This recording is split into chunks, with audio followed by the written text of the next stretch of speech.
بعد جولة من العنف والاستفزاز والتصعيد الإسرائيلي في المسجد الأقصى، قتلت إسرائيل فلسطينيا زعمت أنه استهدف بمركبته التجارية مجموعة من الجنود والمستوطنين في محطة للحافلات على مدخل حي الشيخ جراح في القدس المحتلة، الذي أدى أيضا إلى مقتل ضابط في جيش الاحتلال وإصابة 10 من الجنود والمستوطنين، 4 منهم في حالة الخطر.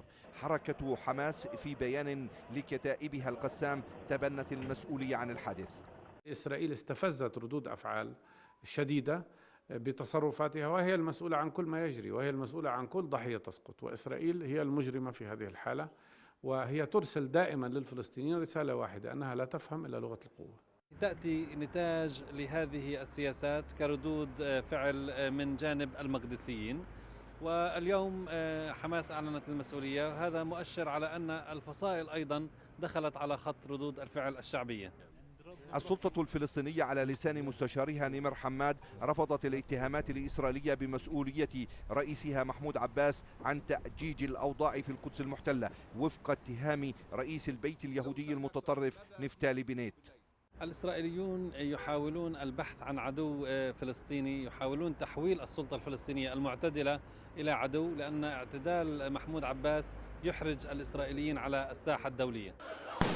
وكانت شرطة الاحتلال بكرت في قمع المرابطين والمصلين في المسجد الأقصى بالقنابل الغازية والرصاص، ما قاد إلى إصابة العشرات بجروح واشتعال النيران داخل المسجد الأقصى المبارك، كل ذلك تمهيدا لتأمين اقتحام مجموعة من المستوطنين لباحات الحرم القدسي، خلافا لما وعد به نتنياهو وزير الخارجية الأمريكي بالتهدئة في الحرم، وهو ما دفع القيادة الفلسطينية إلى دعوة مجلس الأمن الدولي إلى اتخاذ إجراءات عاجلة وفورية.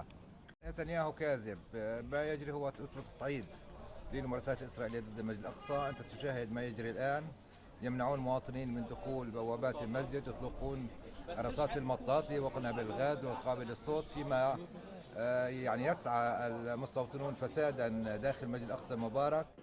هذا وأرفقت إسرائيل إجراءاتها التصعيدية في المسجد الأقصى وإغلاق بواباته بهدم المزيد من منازل الفلسطينيين في الأحياء المتاخمة في حي الطور في مدينة القدس وسلوان، وهو ما يؤجج الصراع الوجودي في المدينة المحتلة.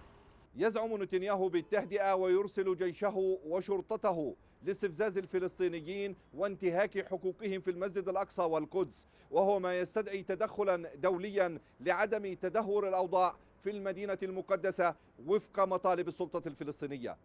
أحمد زكي العريدي، تلفزيون سلطنة عمان، فلسطين.